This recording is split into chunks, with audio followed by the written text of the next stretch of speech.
Yo, what is up guys? Hope you're all having a fantastic day. So the first operation of 2024 for Halo Infinite begins on January 30th, which is known as the Spirit of Fire operation. So this is a 20-tier pass that contains Spirit of Fire themed cosmetics. But before we break down the operation pass, I wanted to show you this cool little teaser trailer that 343 made for this operation, which shows the Spirit of Fire emblem kind of just disintegrating into embers or like little sparks. Another thing I wanted to show you guys is the key art for this operation. And I mean, wow, it just looks absolutely stunning. I mean, look at this. We got the Mark IVs walking up with some Marines here. We got like the Spirit of Fire in the background. Pretty much just showcases everything that you can get in this pass. So I also wanted to talk about maybe the UI might change, because with the past operations like Combined Arms and Winter Contingency 3, the background actually changed. We had like a Blamite cave for Combined Arms, and then Winter Contingency 3 we had the snowy background. So I am curious to see if we're gonna get some kind of cool background change with this new operation. Imagine just seeing like the Spirit of Fire in the background just kind of like floating. I hope we're gonna see something like that, because that would be a shame if they dropped doing stuff like that. With that being said, now let's go ahead and break down the Spirit of Fire operation pass. So on tier 0, which is otherwise known as the bonus tier, this is reserved for exclusive cosmetics for people who pay for the premium pass, and the bonus reward for this operation is the evolved MA5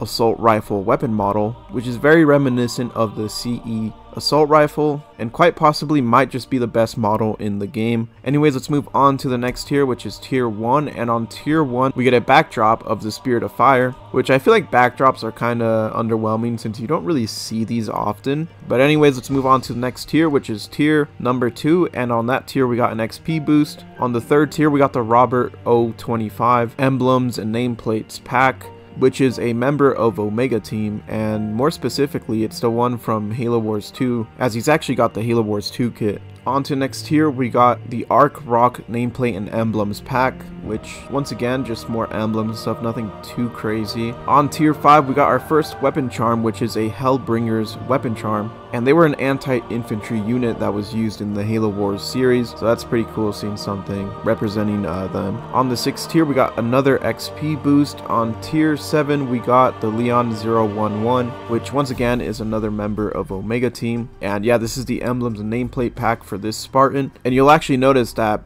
all of Omega Team in this pass is the one from Halo Wars 2, where they got their own like specific weapons and stuff they use. Anyways, on tier 8 we got another emblems and nameplate pack, except this time for August 099. Got the railgun there. On tier 9 we got the Spirit of Fire weapon charm. On tier 10, which honestly might be my favorite thing out of this entire pass, is the Arcadia Falls weapon coating, which can be applied to every single weapon, although here it's just showcased on the BR. Now at first glance this does just seem like your typical gray, but that's actually the reason why I like it, because it's more of like a metallic coating. It's just pure metal. It just looks really nice. It's basically like the Halo CE assault rifle coating from like the original games, where it was just like pure metal. It didn't really have anything to it except applied to every other weapon. So it reminds me of that, and that's kind of why I like it. It just looks really good. On tier 11 we got another XP boost. On tier 12 we got our first armor piece, which is just some knee pads for the Mark IV core. On tier 13 we got a chest piece for the Mark IV core. On tier 14 we got a visor, which can be applied to every core, and that is the Sunset Cloak, which is like a reddish pinkish maybe visor.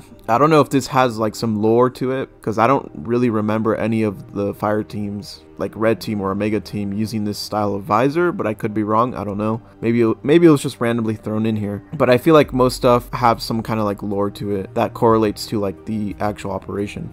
On to tier 15, which is one they really skimmed over, which I think is another great tier, and that is the Jade Canopy vehicle coating, which applies to every vehicle. And yeah, I just think this looks really good. It's like a jungle kind of like warthog, and I really want to see how it applies to every other vehicle, but I think this looks really cool. On tier 16 we got another XP boost. On tier 17 we got a utility armor piece for the Mark IV core, and on tier 18 we got an armor coating, which is called Sand Slate Wolverine. On tier 19 we got a shoulder pad, which is cross core, so this will apply to every core, so it doesn't only have to be the Mark IV. But yeah, you got a giant knife, because of course everyone likes having giant knives for some reason. And also on tier 19 we get another shoulder pad as well, And for the final tier, we get a new helmet for the Mark IV core, which is called Arger or Ager, I don't know. But yeah, it's like a much more bulky version, I guess, of the original helmet. Is pretty much what it looks like. And also on tier 20, which they, for whatever reason, just completely skipped it. I guess they didn't really think it was that important, but it's actually an attachment for that new helmet. And it's like a little like flashlight thing or something. You can't really see how it looks, but you can kind of get a sense of it in the UI that's shown here. So those are all the tiers for the Spirit of Fire operation. I think it's pretty solid. It's nothing too crazy, but there's definitely some things I like in there, like that